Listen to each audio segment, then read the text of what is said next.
Bismillahirrahmanirrahim. Assalamualaikum warahmatullahi wabarakatuh. Alhamdulillahirrahmanirrahim. Wassalatu wassalamu ala asrafil anbiya wal mursalin wa ala alihi washabihi ajmain amma ba'd. Segala syair dan sanjungan hanya terujuk kepada Allah Azza wa Jalla yang Maha Dermawan, yang mana mengajarkan manusia melalui perantara pena, yang memahamkan manusia tentang apa-apa yang tidak diketahuinya. Dialah Ar-Rahman yang Maha Pengasih lagi Maha Penyayang, yang mana kasih sayangnya tiada pilih-pilih untuk hambanya. Salawat serta salam kita aturkan kepada junjungan kita, suri tauladan kita, yakni Nabi Agung Muhammad Sallallahu Alaihi Wasallam, yang mana mengajarkan kita apa arti perjuangan untuk membela Islam, perjuangan untuk membela agamanya, perjuangan untuk membela yang namanya kecerdasan dan mengelak yang namanya kebodohan. Dan semoga kita termasuk umatnya di akhirat kelak nanti yang mendapatkan syafaat oleh beliau. Amin amin ya rabbal alamin. Alhamdulillah, pada kesempatan kali ini kita didatangkan tamu istimewa, yang mana pada bulan ini juga bulan istimewa, bulan Ramadan. Semoga segala amal ibadah kita, puasa kita tetap diterima oleh Allah Subhanahu wa taala. Kali ini kita lagi mau ngaji bareng salah satu alumni SMPT Sanul Fikri, yakni tentang sukses Ramadan, semangat baru, pemuda raih kemenangan. Yang insya Allah kali ini akan dibawakan oleh Ustadz Edgar Hamas. Alhamdulillahirrahmanirrahim. Pada kesempatan yang mulia ini, Allah masih mempertemukan kita di live kali ini. Sebelumnya, untuk kita lanjut ke ngaji bareng, saya akan membacakan kurikulum vitae dari Ustadz Edgar Hamas ini sendiri. Nama panjang beliau Muhammad Edgar Hamas, alumni Sanul Fikri angkatan 6, SMPT Sanul Fikri. Namanya Golden Generation kalau nggak salah. Tempat tanggal lahir Bulungan 8 Maret 1995. Aktivitas mahasiswa sekaligus penulis. Email beliau edgarhamas@gmail.com. Beliau juga aktif dalam media sosial, yakni Instagram, Twitter, Tumblr. Instagram dan Twitter beliau, yakni mungkin teman-teman kepo ya, yakni Edgar Hamas. Untuk Tumblr beliau edgarhamas.tumblr.com. Beliau juga aktif dalam Facebook dengan nama Muhammad Edgar Hamas. Kalau kita telik sebelum ini, mungkin teman-teman sudah, apalagi teman-teman yang masih muda, teman-teman pemuda ya, mungkin teman-teman ngelihat yang namanya di Instagram kalian ada notif tentang Ken Saladin dan apa-apa itu. Beliau adalah founder dari media belajar Sirah Nabawiyah dan Sejarah Islam. Mungkin teman-teman bisa lihat di Instagram, namanya @gen.saladin. Untuk moto beliau, ya ini saya teringat seperti ulama Turki, yakni Bediüzzaman Said Nursi. Beliau motonya seperti itu, yakni kun badia zaman, yang artinya jadilah keajaiban zaman. Tokoh teladan beliau, yakni Rasulullah Shallallahu Alaihi Wasallam, Muawiyah bin Abi Sofyan, dan Amr bin As.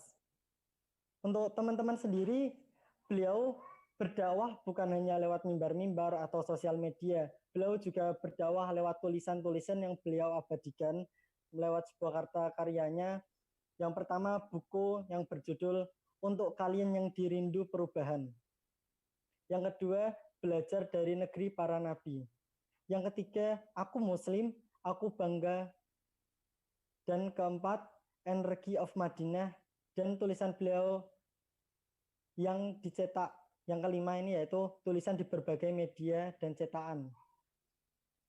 Mungkin teman-teman pada kepo kayak gimana, mungkin teman-teman bisa lah kita ambil hikmah dari karya-karya beliau, mungkin bisa teman-teman beli. Di samping itu kita lihat lagi, ternyata beliau sekarang sedang menjadi mahasiswa di Fakultas Dakwah dan Usuluddin Universitas Islam Madinah Arab Saudi sekarang. Sebelum ini beliau berada di S1 Fakultas Usuluddin Universitas Al-Azhar Kairo. Jadi pengembaraan beliau itu dari Indonesia ke Mesir dan sekarang beliau berada di Arab Saudi.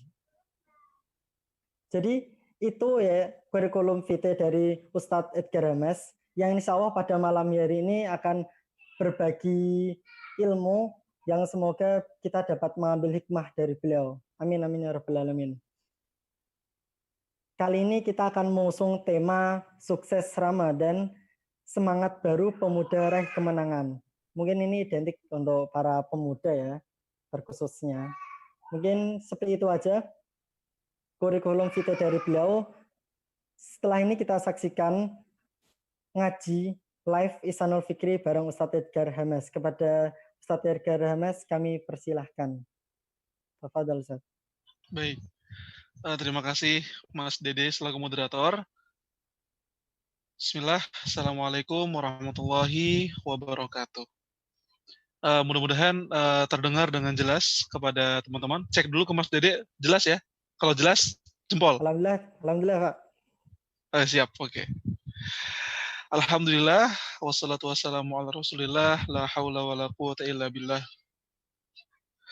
Ramadan di Ihsanul Fikri itu merupakan Ramadan yang sangat terkenang, teman-teman semuanya.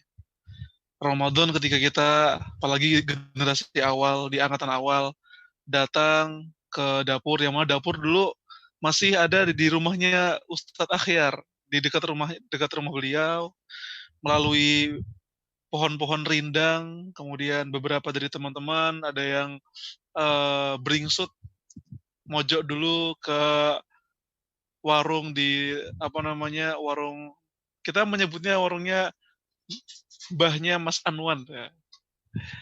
Ramadan di Ihsanul Fikri selalu berarti dan itu semuanya memberikan sebuah kenangan yang luar biasa, tidak pernah akan kita lupakan, dan momen-momen pentingnya, tarawihnya, tahajudnya, kultumnya, buka puasanya, ketika kita mengambil kerupuk jari kebanyakan, ketika kita mengambil Milo dengan gelas besar, ketika kita mengambil lauk kadang berlebihan, atau kadang ketika kita mencuci piring dengan sabun colek kebanyakan, semua itu adalah salah satu cara mengapa kita masuk ke Ihsanul Fikri dan mengapa kita diberikan Allah takdir untuk bisa sekolah di tempat hebat itu. Karena orang-orang besar itu adalah orang yang dengan modal minimal bisa melakukan hal yang maksimal. Dengan kita menjadi santri, dengan kita menjadi bagian dari Ihsanul Fikri, kita ini bisa mendapatkan segala fasilitas maksimal. Namun kita memilih untuk bisa mendapatkan fasilitas yang bagaimana dengan fasilitas yang apa adanya. Kita bisa melakukan sesuatu yang maksimal. Dan itulah selalu jalan orang-orang besar. Orang besar jalannya itu istimewa. Orang besar jalannya itu tidak biasa sebagaimana orang-orang biasa. Maka syukurlah, bersyukurlah bahwa dalam episode penting hidup kita, Allah hadirkan Ihsanul Fikri dalam hidup kita. Allah pilihkan kita untuk sekolah di situ, dan terima kasih kepada para ustadz dan ustadzah. Saya sebenarnya tidak layak untuk bisa dipanggil ustadz di sini. Ketika saya memutuskan pulang ke Ihsanul Fikri dan ketika diminta oleh para asatidz untuk bisa berbicara di sini, saya tidak ingin dipanggil ustadz sebenarnya. Manggilnya Mas aja nanti ya. Karena barangkali yang nonton ada guru-guru kita, saya tidak layak dipanggil dengan ustadz. Jadi masih belajar, masih jauh, masih sangat butuh bimbingan dan arahan para guru-guru di Ihsanul Fikri. Nah, pada malam hari ini teman-teman semuanya, malam ke-22. Malam 21 itu menurut mazhab Syafi'i malam yang sangat berpotensi menjadi malam Lailatul Qadar. Jadi menurut mazhab Syafi'i, malam 21 itu sangat potensial menjadi malam Lailatul Qadar. Kalau nggak ada malam 21, malam 27. Namun kita jangan semangat di malam 21, malam 27 doang. Ibnu Katsir dalam pembahasannya beliau mengatakan justru dengan kita tidak tahu malam Lailatul Qadar itu kapan, kita justru malah akan bersemangat menjalani 10 hari Ramadan semuanya, semuanya, seluruhnya. Justru karena kita tidak tahu, makanya kita bisa melipat gandakan amal-amal kita, justru karena kita tidak tahu. Kita pun dulu di Islam Fikri, ketika mau pulang, biasanya kita sholat bareng-bareng, sholat bersama di masjid, diiringi dengan kemudian berkumpul di lapangan kalau bagi yang angkatan awal, dan mendengarkan motivasi dari Ustadz Budi Ilmawan, saya masih ingat sekali. Kemudian kita menangis bersama, kita berpelukan bersama, dan paginya kita tersenyum kembali untuk bisa pulang ke rumah, libur panjang, datang-datang setor mutabaah. Iya, setor mutabaah. Kalau saya dulu, kalau nggak ke Ustadz Umar Fadlullah, atau ke Pak Sulhan Amami, atau ke Pak Ahmad Kasban, Masya Allah. Kemudian berdinamika lagi dengan matematika dengan Pak Ahmad, kemudian dengan Pak Suparman di bahasa Inggris, Pak Hanifuddin bahasa Indonesia, masih ingat semua guru-guru. Bu Ana Muazanah, guru geografi, luar biasa. Semuanya luar biasa, dan Mas Dedi pun tertawa mendengarnya. Karena kita memiliki kenangan yang luar biasa. Nah, tema yang ingin kita bahas sekarang adalah tentang sukses Ramadan. Secara umum, saya ingin meringkas temanya. Temanya cukup panjang ya. Tapi teman-teman semuanya, saya ingin ngajak teman-teman untuk begini. Kita ini menjalani Ramadan kita itu seringkali beda sama bagaimana sahabat menjalani Ramadannya. Ramadannya sama-sama 30 hari. Ada sahurnya, ada bukanya, tapi ketika sahabat menjalaninya dan kita menjalaninya itu jauh beda. Ketika orang-orang soleh di zaman dulu menjalaninya dan kita menjalaninya itu jauh berbeda. Kenapa teman-teman semuanya? Karena semakin ke sini, kita ini menganggap Ramadan hanya sekadar bulan di antara bulan-bulan yang lain. Ada sebuah kaidah bahasa Arab, fahmu syai' juz'un an tasawwurihi.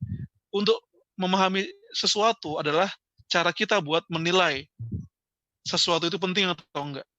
Orang kalau misalkan dia nggak tahu dan belum pernah mendengar tentang emas, kemudian ada orang yang melempar dia dengan emas, dia akan menganggap itu lemparan yang menyakitkan.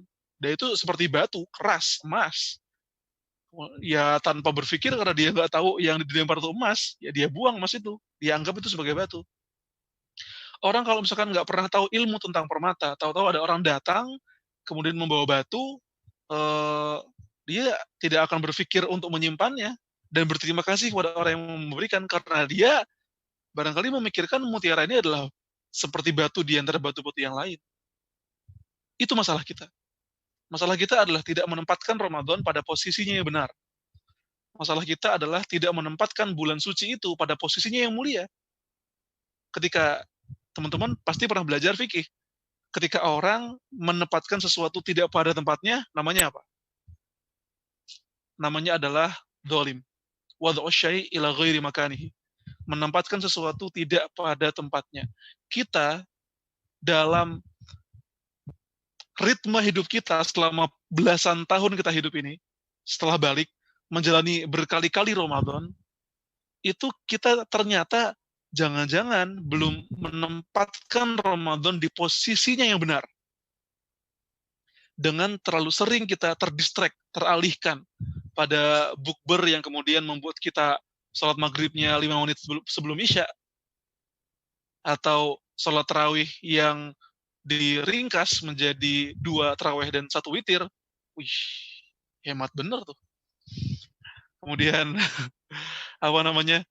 pokoknya justru gini teman-teman semuanya, kita ini terbawa pada sesuatu yang tersier, pada sesuatu yang sebenarnya nggak penting-penting banget, tapi kita anggap itu penting. Padahal Ramadan itu sebenarnya bulan, kalau ngelihat para ulama yang dulu ya, Imam Syafi'i, Imam Abu Hanifah, Hasan Al-Basri, sebagaimana dikatakan berkali-kali oleh para guru-guru kita di Islam Fikri. Bahkan saya ingat sekali, saya mendapatkan memori tentang betapa Imam Syafi'i itu Selama Ramadan beliau membaca Quran 60 kali. Itu saya dengarkan pada iktikaf yang disampaikan oleh Ustadz Hanafi Yusya. Beliau berkata dalam Ramadan, Imam Syafi'i mengkhatamkan Quran itu 60 kali. So, literally, dalam sehari beliau menghatamkan 2 kali. Memang bulan Quran. Memang bulannya buat tahanus, memang bulannya untuk benar-benar dekat sama Allah. Tapi kadang kita menjadikan, ya sah-sah aja, nggak ada yang ngelarang. Nggak ada yang larang. Tapi dengan keadaan corona ini, teman-teman semuanya, kita kembali kepada keaslian. Kita kembali pada jati diri kita. Ternyata memang waktu menuju berbuka itu waktu khusus private kita, antara kita dan Tuhan.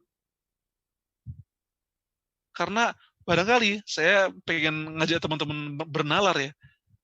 Ngerasa nggak dengan kita, Ramadan satu sisi ya, walaupun kurang kurang meriah secara fisik ya, nggak ada ngabuburit yang luar biasa, kemudian nggak ada bukber, nggak ada reuni, tapi ada satu sisi di mana kita ngerasa tenang banget dengan buka puasa kita di rumah saja, tidak teralihkan pada agenda-agenda yang sifatnya tersier, sifatnya bukan bukan inti Ramadan. Dan bahkan doa berbuka puasa itu kan doa yang mustajab. Nah, itulah yang pengen saya antarkan ke teman-teman sebagai sebuah pembukaan dan sebagai sebuah evaluasi dan tamparan buat kita semuanya. Jangan-jangan kita belum adil pada Ramadan, maka jangan salahkan ketika Ramadan tidak berlaku adil kepada kita. Maksudnya bagaimana ketika Ramadan nggak berlaku adil pada kita? Karena kita nggak adil memuliakan Ramadan, maka Ramadan nggak ngasih bonus malam Lailatul Qadar kepada kita. Shame, malukan. Itu bahaya banget. Bahaya banget. Jadi statusnya malam Lailatul Qadar itu tuh malam yang butuh diperjuangkan. Kayak kamu memperjuangkan bagi para alumni ya, kalau para adik-adik padahal belum saatnya, kayak kamu memperjuangkan orang yang kamu cintai gitu. Harus ada usaha, mau dinikahin ya ngelamar, mahar, usaha siang malam dari orang tuanya. Ini malam Lailatul Qadar kayak pengantin, kayak sesuatu yang mulia yang hanya bisa kamu dapatkan dengan usaha. Maka sebenarnya kalau misalkan ditanya, ada banyak banget teman-teman yang, Ustadz bagaimana nih, saya banyak bolong-bolong nih, baca Qur'annya, tahajud juga nggak pernah, tarawih nggak pernah, tapi saya pingin malam Lailatul Qadar, gimana caranya? Masya Allah. Itu kayak kamu mau nikah sama akhwat hafidhul Qur'an, tapi kamunya setiap hari main di jalan, ya, ngamen gitu. Jauh, bainas sama was sumur, antara langit dan bumi. Maka dari itu teman-teman semuanya, perlunya kita memantaskan diri buat berlaku adil pada Ramadan. Kedua, kemudian, saya ingin teman-teman mikir. Jadi di hari ini teman-teman semuanya, hari ini adalah, kalau kemarin 20 Ramadan, itu peristiwa Fathu Makkah 20 Ramadan tahun 8 Hijriah. Teman-teman yang baca Gen Saladin pasti bisa membuka peristiwa-peristiwa penting di bulan Ramadan. Gensa ini terinspirasi ketika sejak saya membaca dan mempelajari sejarah SKI di Islam Fikri. Gurunya saya masih sangat ingat, Ibu Heni Purwanti. Terima kasih kepada Bunda Heni Purwanti, karena dari kitab Sirah Ar-Rahik Al-Maktum berwarna biru, saya kemudian terbawa suasana untuk bisa menghidupkan lagi sejarah Islam kepada orang-orang banyak. Lagi-lagi inspirasinya ada dari Islam Fikri. Begini teman-teman. Tadi kan saya bilang di awal bahwa Ramadannya kita sama Ramadannya sahabat itu beda, ya kan? Kalau cara kita berinteraksi dengan Ramadan itu berbeda dengan cara sahabat berinteraksi dengan Ramadan, hasilnya beda dong, ya kan? Jelas. Hasilnya beda, karena cara kita berinteraksi itu jauh berbanding para sahabat ketika berinteraksi dengan Ramadan. Kalau kata Ustadz Budi Ashari, kita ini 24 jam kerja siang malam, tapi dunia nggak datang kepada kita. Para sahabat itu memberikan 10 hari terakhir Ramadan untuk itikaf, Allah kasih mereka dunia. Ya, sebuah perumpamaan yang sangat tegas gitu. Kita siang, malam, kerja, lembur, bagai kuda, sampai lupa orang tua, tapi dunia nggak kunjung datang pada kita. Sedangkan para sahabat, mereka tahu, mereka berusaha, mereka berdagang, mereka bisnismen, mereka petani, mereka seorang diplomat, namun ketika 10 hari bulan Ramadan, ya, no excuse, nggak ada alasan. Mereka stay di masjid, kemudian beritikaf, karena keberkahan itu Allah kasih dunia kepada mereka. Nah, kita ini teman-teman, seringkali terjerumus pada logika-logika dunia yang kadang membuat kita meracuni pikiran kita. Kita ngira logika kita tuh sudah mengantarkan kita pada sesuatu yang terbaik buat kita. Kita sering mengira apa yang menurut kita baik, apa yang menurut kita paling benar, itu adalah sesuatu yang paling benar buat kita. Padahal begini, contohnya, secara logika, kepala kita berkata, kaya dulu baru sedekah. Padahal dengan cara Allah, Allah membalikannya. Sedekah dulu baru Anda kaya. Lan tanalul birra hatta tunfiqu mimma tuhibbun. Kita berpikir bahwa kamu harus kaya dulu baru menikah. Tapi Allah balik itu malah. Wa ankihul ayyama minkum was-salihina min ibadikum wa imaikum iyakun fuqara yughnihimullahu min fadlih. Nikahkanlah orang-orang yatim dan juga orang-orang soleh di antara kalian, kan? Kalau mereka fakir, Allah akan kayakan mereka. Logika kita seringkali berkata, carilah dunia, jangan lupa akhirat.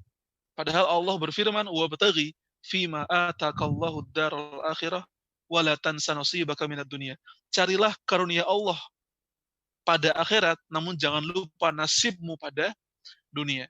Nah, untuk mengetahui jalan dan cara, gimana cara kita bisa sehebat sahabat, gimana cara kita bisa meniru dan meneladani sahabat, satu yang paling utama teman-teman semuanya.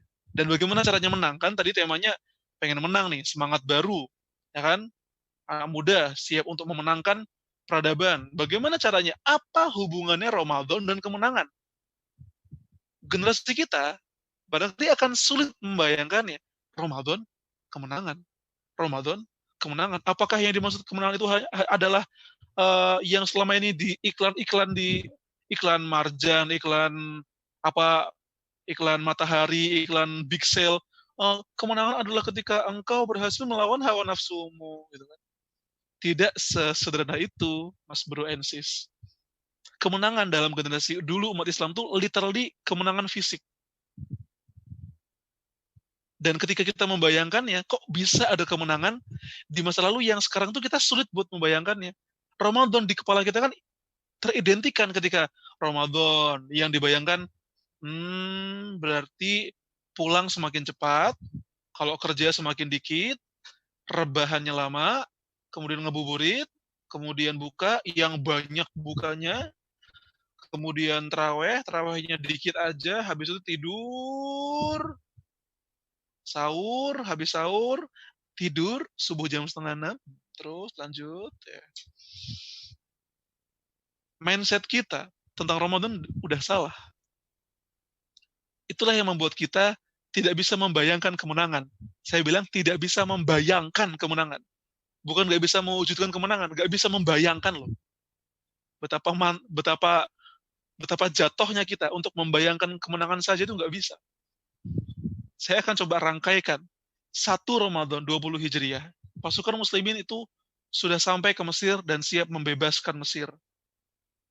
5 Ramadan tahun 1923, Umar Mukhtar hanya tahu Umar Mukhtar? Dulu di IF, di perpustakaan, saya sama teman saya Mas Isnan Nizana, ada Mas Asayahdian, ada teman-teman angkatan IF, kita sering ke perpustakaan, lihat ada VCD Lion of the Desert, Singa Padang Pasir, Umar Mukhtar. Kita lihat pejuang Libya di situ. Di tanggal 5 Ramadan tahun 1923, Umar Mukhtar, seorang guru ngaji berusia 79 tahun, hanya dengan senapan biasa di atas kuda, berhasil menang melawan 9 tank Italia yang dibantu oleh Nazi Jerman. Dan beliau dalam memoarnya beliau mengatakan, saat itu kami baru saja pulang dari Mesir, jarak Mesir ke Libya sangat jauh, dan kami dalam keadaan berpuasa. Kita kita kita sulit memikirkannya gitu loh.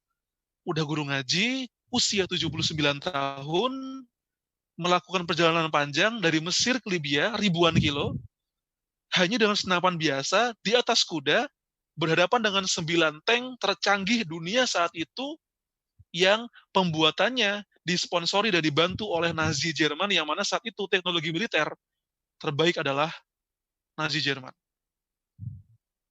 Dan dengan spektakuler, yang menang adalah sang guru ngaji ini. Kemudian tanggal 16 Ramadan, tanggal 6 sampai 17 Ramadan, tahun 212 Hijriah, kaum muslimin dengan hebatnya bisa membebaskan kota Amorium. Kalau teman-teman pernah memikirkan dan membayangkan dan pernah mendengar kisah, pernah nggak dengar kisah perempuan muslimah disakiti dan dinodai kehormatannya oleh lelaki Romawi. Kemudian dia berteriak, "Wa Mu'tasimah, tolonglah aku wahai Khalifah Al-Mu'tasim." Kalau teman-teman pernah mendengar kisah itu, jadi jeritan seorang wanita yang dinodai oleh seorang lelaki Romawi, satu orang wanita, membuat sang Khalifah Abbasiyah saat itu, Al-Mu'tasim billah, mengirimkan surat kepada penguasa Romawi. "Wahai engkau, sang penguasa Romawi, kalau kamu tidak membebaskan dan memberikan kebaikan pada wanita itu, aku akan datang padamu dengan pasukan yang depannya ada di depan matamu dan belakangnya ada di hadapanku." Tegas. Dan tanggal 6 sampai 17 Ramadan, Khalifah Mu'tasim, karena jeritan satu wanita muslimah, beliau berangkat dengan 75.000 tentara muslimin untuk membebaskan kota Amorium atau kota Amoria. Sekarang ada di bagian timurnya Turki. Kemudian tanggal 17 Ramadan, ada yang tahu 17 Ramadan terjadi sebuah peristiwa apa? 17 Ramadan, 2 Hijriah. Puasa pertama. Jadi di tahun itu Allah mensyariatkan puasa, dan di tahun yang sama terjadi perang Badar, teman-teman. Perang Badar.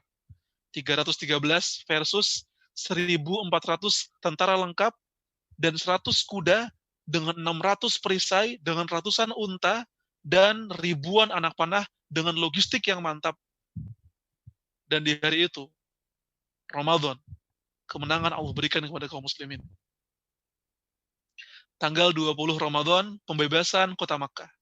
Tanggal 25 Ramadan, pertempuran Ain Jalut. Ada yang tahu Ain Jalut? Singkat cerita, lengkapnya nanti di Gen Saladin, bukan saya promosi ya, tapi itu satu-satunya jalan yang bisa saya sampaikan ya. Kalau mau membaca di Gen Saladin, pertempuran antara orang Mongol sama kaum muslimin, yang menang kaum muslimin for the first time. Untuk kali pertamanya orang Mongol benar-benar kalah melawan dunia. Mereka sebelumnya nggak pernah kalah. Tahu-tahu di tanggal 25 Ramadan kalah telak mereka. Panglimanya pun tewas. Dari kisah-kisah itu teman-teman semuanya, dari serangkaian kisah dan itu hanya beberapa saja, kita bisa menyimpulkan bahwa ternyata kita ini menang, bukan caranya kita menang tuh bukan dengan cara orang-orang Eropa menang. Cara kita buat menang itu bukan dengan cara orang-orang Amerika menang. Cara kita menang bukan dengan cara orang-orang biasa menang. Kalau pengen menang, orang kalau pengen jaya, dia harus bekerja siang, malam, lembur, supaya dia mendapatkan uang, kemudian dia mendapatkan karir, naik jabatannya, kemudian dia menjadi orang yang hebat. Tapi bagi kaum muslimin, teman-teman semuanya, ada faktor X. Ada faktor X yang membuat kita menang dengan cara yang tidak pernah dibayangkan oleh orang-orang yang tidak meyakini pertolongan Allah. Ada sebuah kisah, teman-teman, sebelum saya masuk ke inti nanti. Barangkali teman-teman semuanya pernah mendengar tentang kisah Tariq bin Ziyad. Mas Dede pernah mendengar Tariq bin Ziyad, pembebas Spanyol? Tariq bin Ziyad, pembebas Spanyol ini, teman-teman semuanya, tanggal 5 Ramadan. 5 Ramadan tahun 711. Itu sampai di Spanyol, dan dengan jumlah kaum muslimin yang cuma 12.000 itu bisa mengalahkan jumlah tentara Spanyol berjumlah 250.000.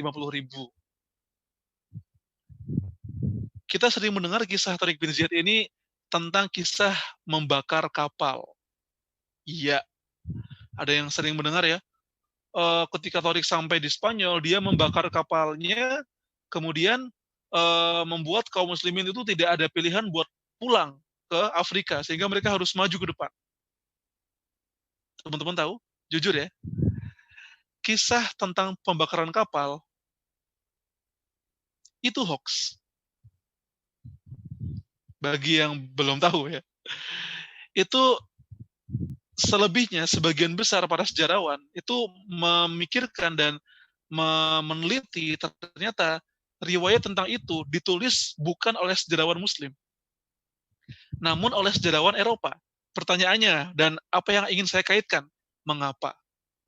Mengapa kok yang nulis sejarawan Eropa? Kenapa mereka nulis kapal dibakar, sejarawan kaum muslimin nggak pernah nulis kapal dibakar?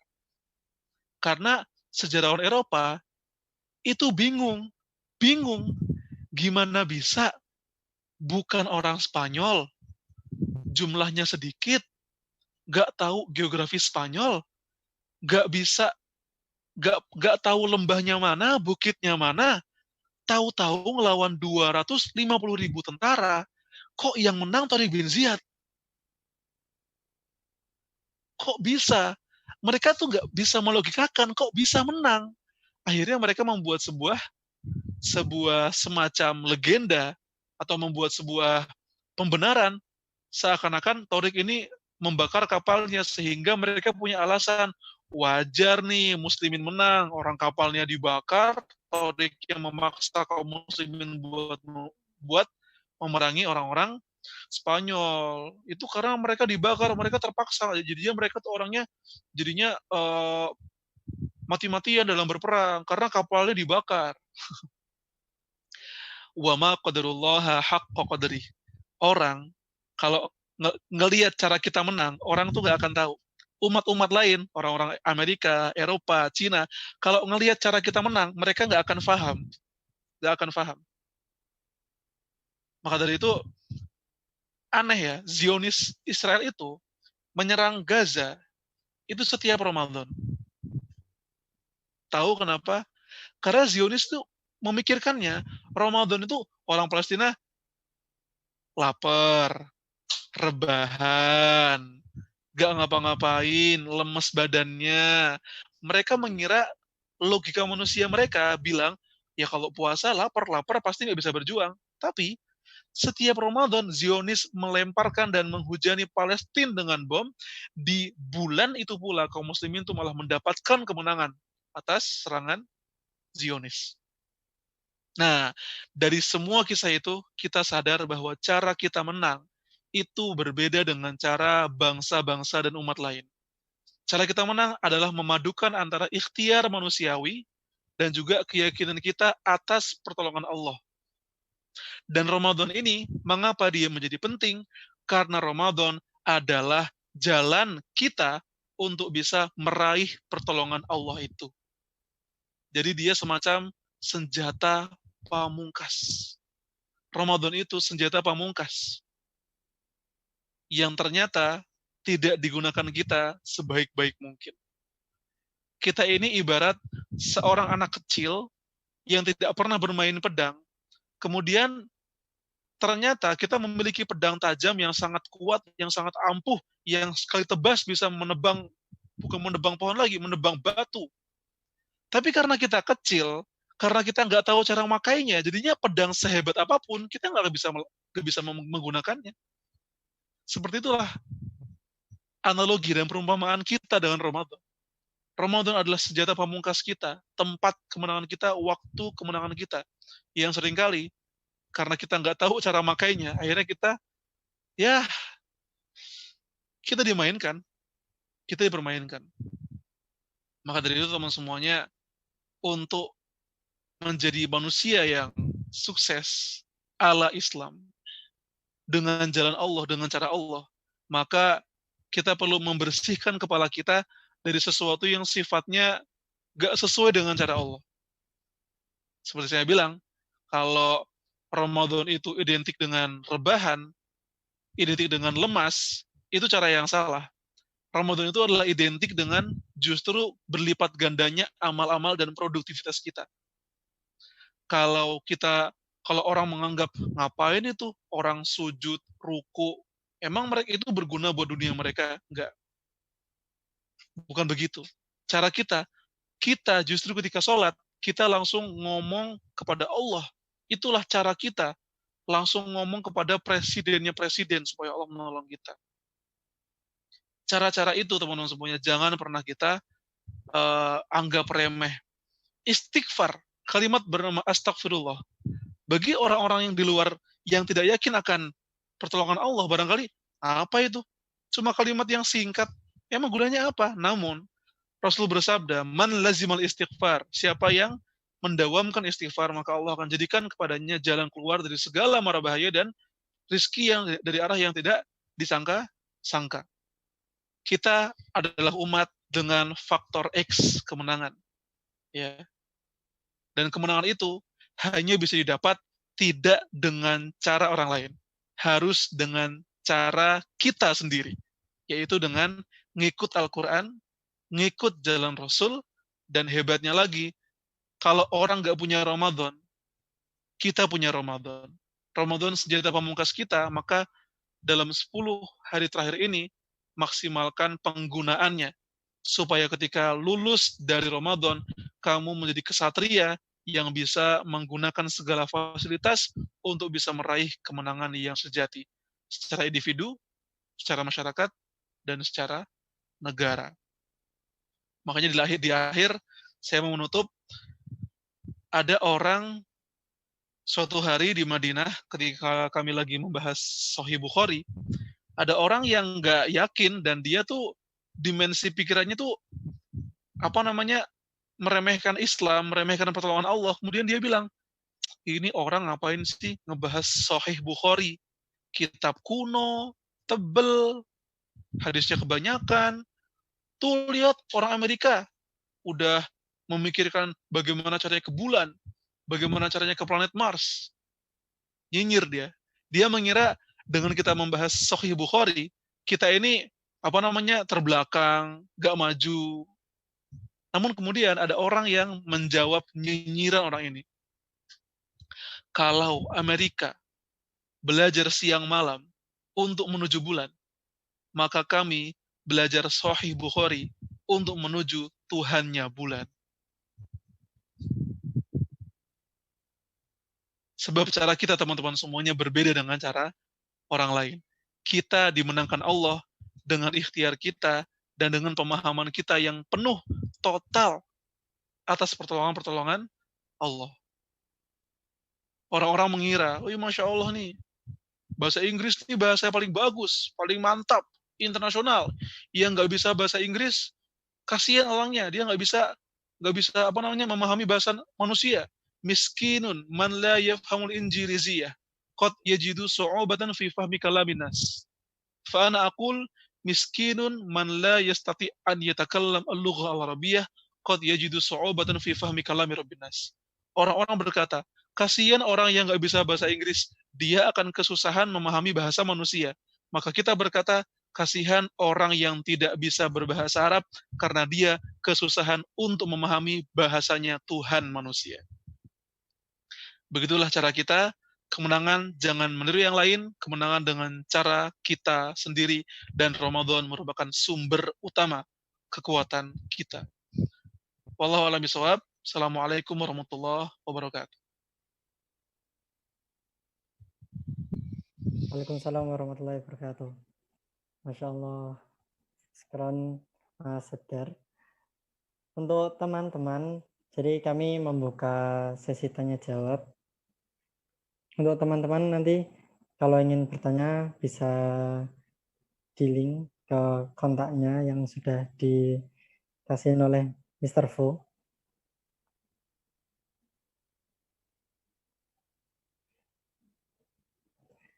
Untuk pada sesi kali ini, di samping kita menunggu pertanyaan dari pemirsa, Sebenarnya ada beberapa hal yang ingin saya ambil dari ucapan Mas Edgar ini sendiri. Yang pertama yaitu masalah kita adalah salah menempatkan Ramadan pada tempat yang benar. Yang pertama yaitu lalu cara kita untuk bisa memantaskan ini seperti apa? Yaitu pantaskanlah diri ini untuk selalu berlaku istimewa pada bulan suci yang mana caranya yaitu dengan lama-lama berinteraksi dan Sang Ilahi. Dan yang kedua yaitu yang perlu kita ingat, cara menang kaum muslimin itu berbeda dengan cara menang orang-orang Eropa pada kala itu.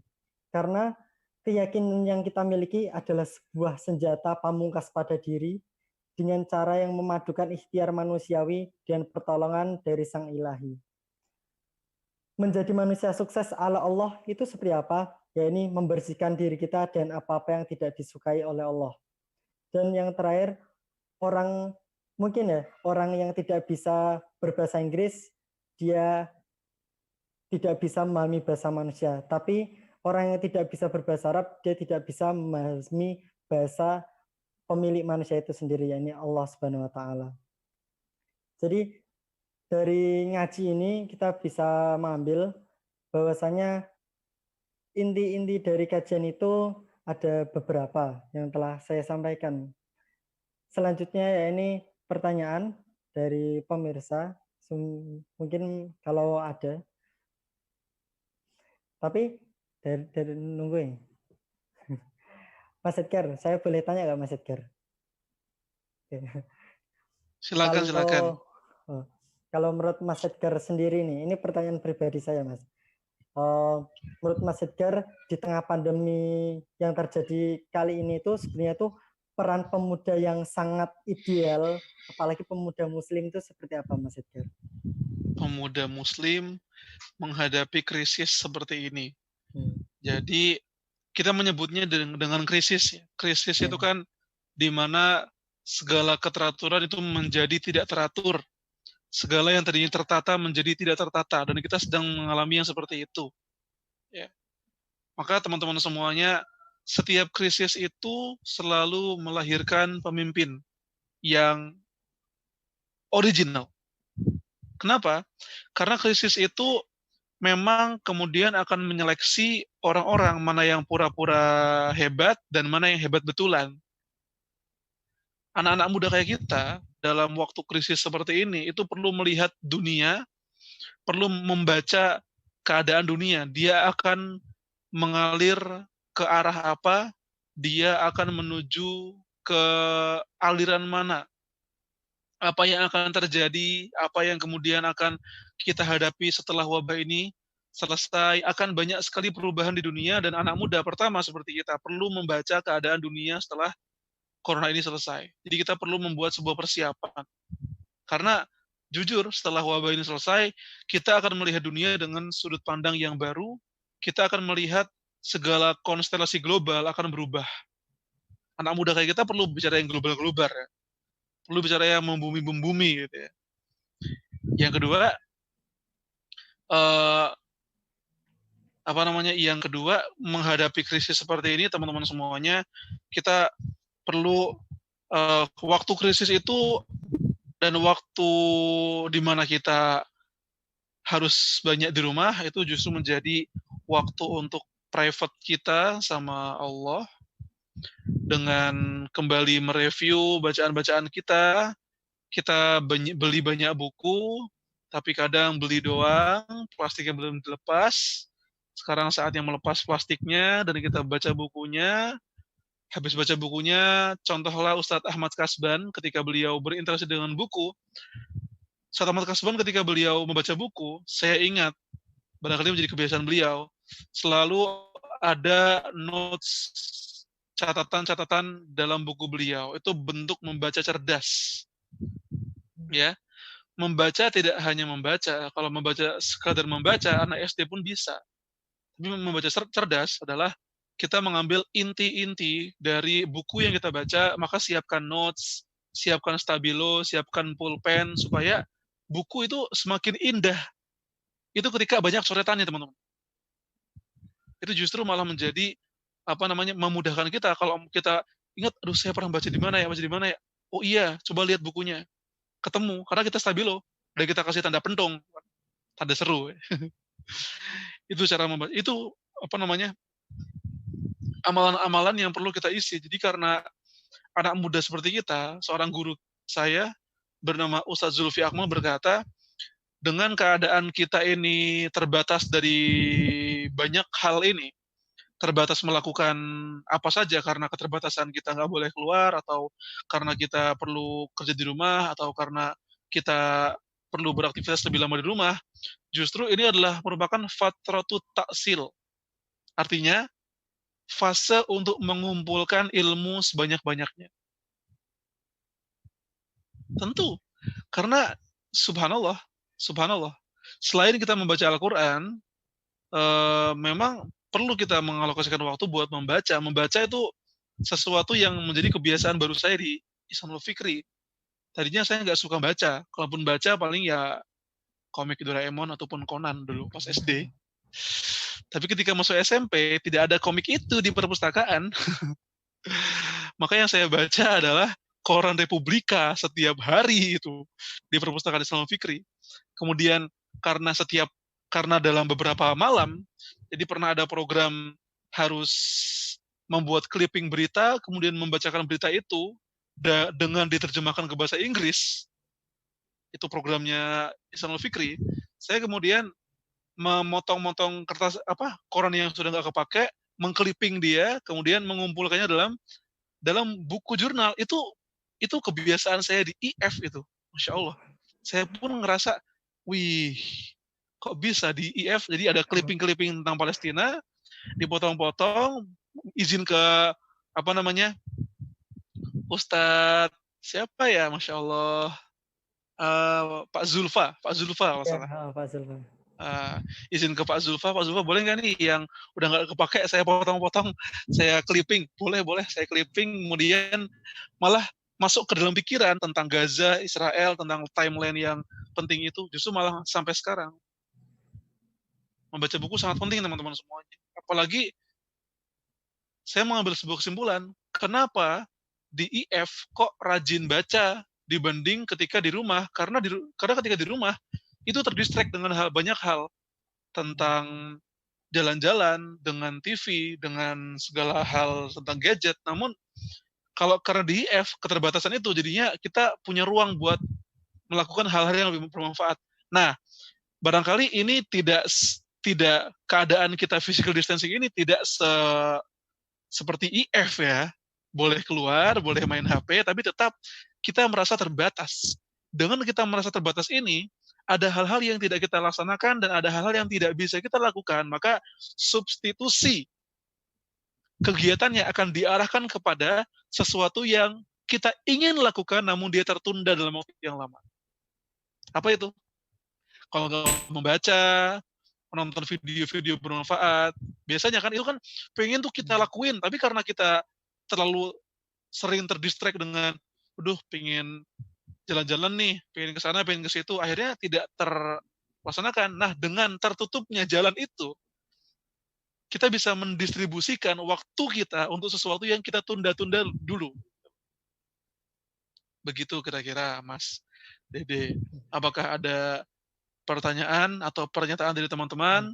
Nampaknya teman-teman yang menonton ini, kalau ada alumni IF atau teman-teman IF, kita ini anak pondok tuh tidak biasa bertanya. Kita terbiasa ditanya. Oh, ini Mas Edgar, sudah ada 2 penanya. Oh, ternyata saya salah. Ya, walaupun tapi tetap Pak Mas, sifat pemalu itu mesti ada, apalagi di IF. Ya, namanya juga santri, namanya juga anak pondok. Ini untuk pertanyaan pertama ya Mas. Apa yang harus kita lakukan ketika, ini mungkin bahasa kita, ketika kita gabut, bosan, dan mungkin mulai stres dengan kondisi yang ada perubahan yang drastis, yang belajarnya biasanya kita lakukan lewat kelas tatap muka dengan ustadz, tapi sekarang harus online. Apa kira-kira yang harus kita lakukan untuk membangkitkan semangat belajar kembali? Iya. Ringkas cerita, sebenarnya kita ini bosen karena mediumnya cuma satu. kita menjadi bosan karena medium belajarnya cuma satu. Itu. Kita menjadi tidak bosan alias kita bisa mendapatkan kesegaran terbaru dalam belajar kalau kita ini memaksimalkan segala tools yang ada di sekitar kita. Bisa teman-teman siapkan buku, siapkan papan tulis, bisa melakukan exercise di halaman rumah, atau membuat jurnal atau tulisan atau status tweet-tweet dari ketika mendengarkan guru secara online dicatat apa-apa yang nasihat-nasihatnya, kemudian diposting di Facebook atau di Twitter, sesuatu yang membuat kita ini merasa dinamis gitu. Kenapa kita bosen? Karena mediumnya cuma satu. Cuma kegiatan kita, kalau misalkan boleh saya memvisualkan, kalau kita hanya mencukupkan diri dengan belajar online, sepertinya waktu itu kosong sekali. Karena kita hanya berhadapan dengan HP, setelah HP kita matikan, kita tidur, habis tidur kita melihat HP lagi untuk scrolling, ya dan kawan-kawannya. Makanya kenapa sih orang itu ketika nggak ada corona mereka nggak bosan? Karena mereka bisa melakukan banyak hal gitu, bisa melakukan banyak aktivitas, yang mana dalih mereka aktivitas yang banyak itu bisa dilakukan di tempat yang banyak. Namun sebenarnya bisa loh melakukan banyak aktivitas dalam satu tempat. Itu tergantung mikir kita aja. Sebenarnya bisa melakukan banyak aktivitas dalam satu tempat di rumah.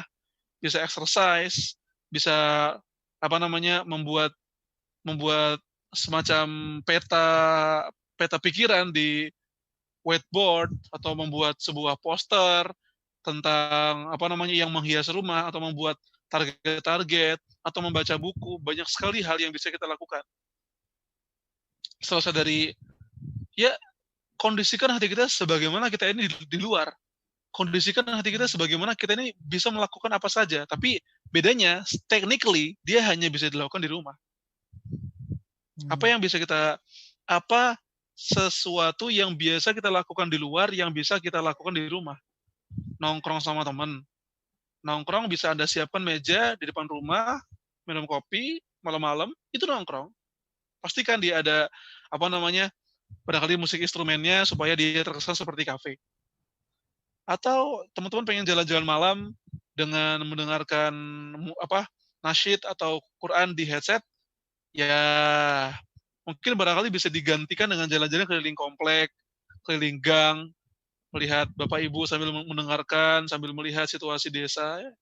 Sebenarnya itu pinternya kita, bisa kita substitusikan kepada hal-hal yang bisa dilakukan, namun radiusnya tidak bisa sejauh ketika kita dalam keadaan tidak corona. Itu loh yang saya maksudkan.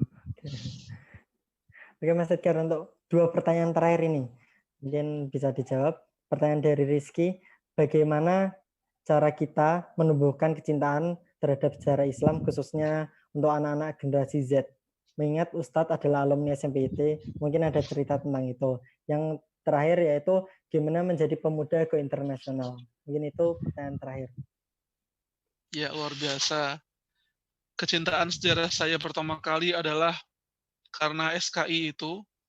Di sejak saya belajar SKI sama Bu Heni Purwanti dengan buku kita Ar-Rohiq Al-Maktum.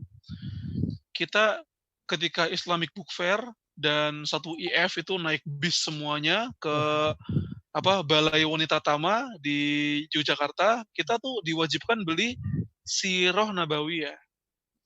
Dan kecintaan saya semakin bertambah ketika ada teman-teman saya yang kemudian dia ada kayak pelanggaran, kemudian dia dihukum untuk merangkum kisah-kisah para sahabat dan kemudian menyampaikannya di depan Masjid Al-Mujahidin. Saat itu Masjid Al-Mujahidin masih di atas, masih menjadi masjidnya Ikhwan, belum masjidnya Ahwat.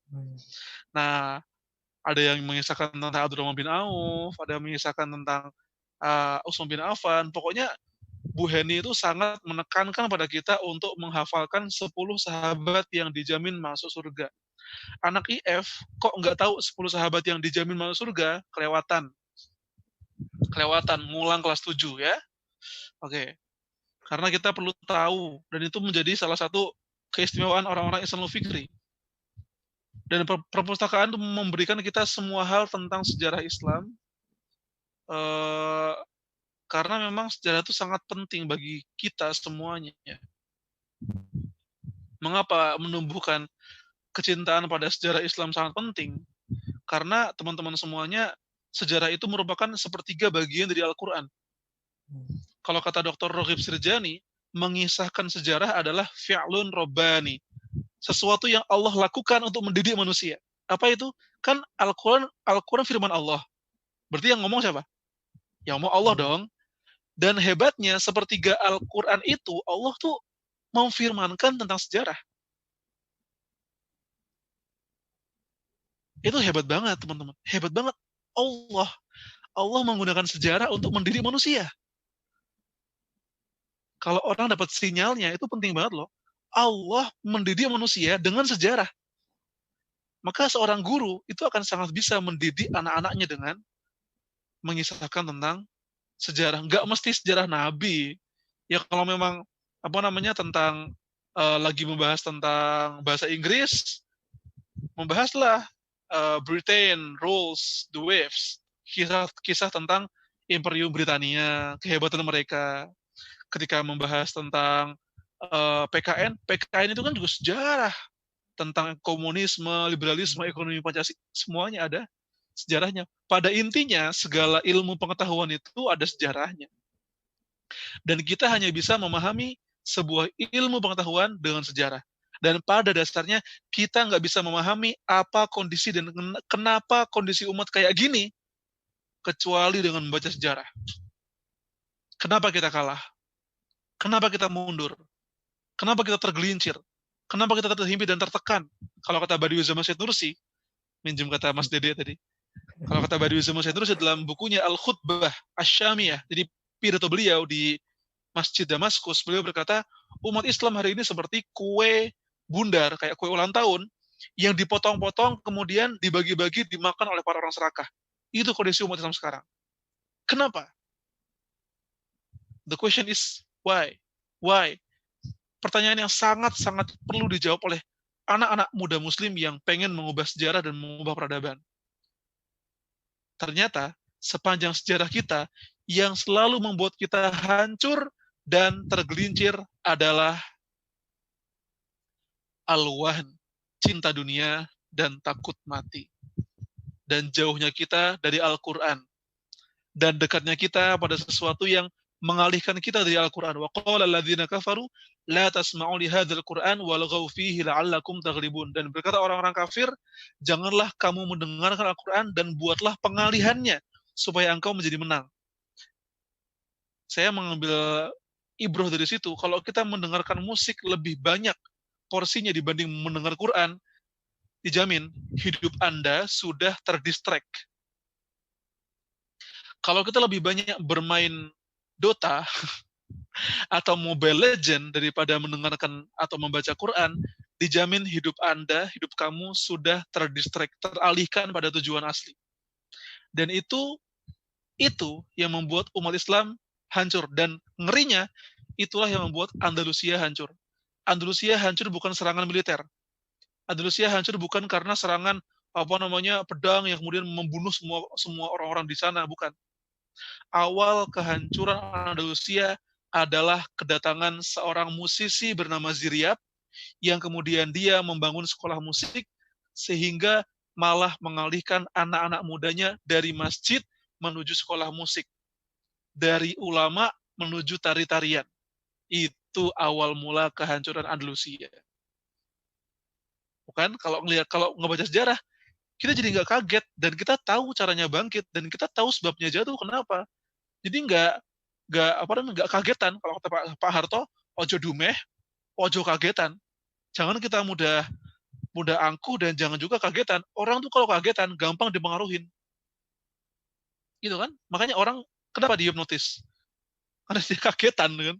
Mas jam berapa? Tak, hipnotis deh. Karena dia kagetan teman-teman semuanya. Nah, terus yang kedua, bagaimana caranya menjadi pemuda internasional? Pemuda internasional sebenarnya dengan kita sendiri, dengan kita memutuskan untuk mengalihkan pikiran kita dari hal-hal remeh menuju hal-hal yang membumi, hal-hal tentang keumatan, hal-hal tentang dunia Islam, di saat itulah kita menjadi pemuda yang membumi dan mendunia. Menjadi pemuda internasional tidak mesti dengan kamu traveling dari Indonesia ke Saudi, ke Iran, ke Istanbul, ke Qatar, London, Buckingham Palace, atau ke Ukraina, ke Rusia. Menjadi pemuda yang mendunia adalah dimulai dari pikiran kita yang mendunia terlebih dahulu. Sebab Allah berfirman, afalam yasiru fil ardi fayanzuru kaifa kana aqibatul mukadzibin, afalam yasiru fil ardi fayanzuru. Ada orang yang traveling ke seluruh bumi, tapi nggak mikir. Ada nggak? Ada. Jauh-jauh dia ke Moskow, jauh-jauh dia ke Washington DC, Ottawa, kemudian Canberra, ke kota manapun. Tapi otaknya nggak keisi. Foto doang keisi, Instagram doang tuh story keisi. Tapi ada orang yang tidak keluar kemana-mana, namun pikirannya menyemesta. Sampai Hatta kita dengar, penjarakan aku. Selama ada buku, aku tetap hidup. Mantap. Buya Hamka di penjara, jadi tafsir Al-Azhar. Said Qutb di penjara, jadi tafsir Fidilal Al-Quran. Erdogan di penjara, keluar penjara, jadi Perdana Menteri Turki. Tapi saya nggak minta teman-teman di penjara, bukan. Maksudnya keterhimpitan kita dan keterbatasan kita tidak membuat kita tuh harus berpikir sempit. Justru semuanya dipikir dari sini dulu. Sebelum Anda kemana-mana. Yang penting pikiran kita harus mendunia dulu sebelum langkah kita mendunia. Seperti itu. Masya Allah. Sekarang pada Mas Edgar, mungkin banyak dari kisahnya yang alhamdulillah bisa menginspirasi kita, insya Allah. Kita ucapkan juga jazakumullah khairan kasiran pada Mas Edgar yang mau menyempatkan waktunya untuk memberi kisah-kisah inspiratif buat kita. Dan kita ucapkan juga terima kasih buat teman-teman yang telah nonton. Dan semoga teman-teman yang nonton dari awal sampai akhir ataupun yang nonton tadi mendapatkan banyak inspirasi dari apa yang beliau ucapkan. Mungkin itu aja dari kami. Saya selaku MC mungkin banyak salahnya. Saya mohon maaf bila ada salah kata. Kami mohon maaf sebesar-besarnya. Mungkin itu. Syukron dari kami. Wassalamualaikum warahmatullahi wabarakatuh. Syukron juga kepada Mas Edgar telah membagi waktunya. Syukron Mas Edgar.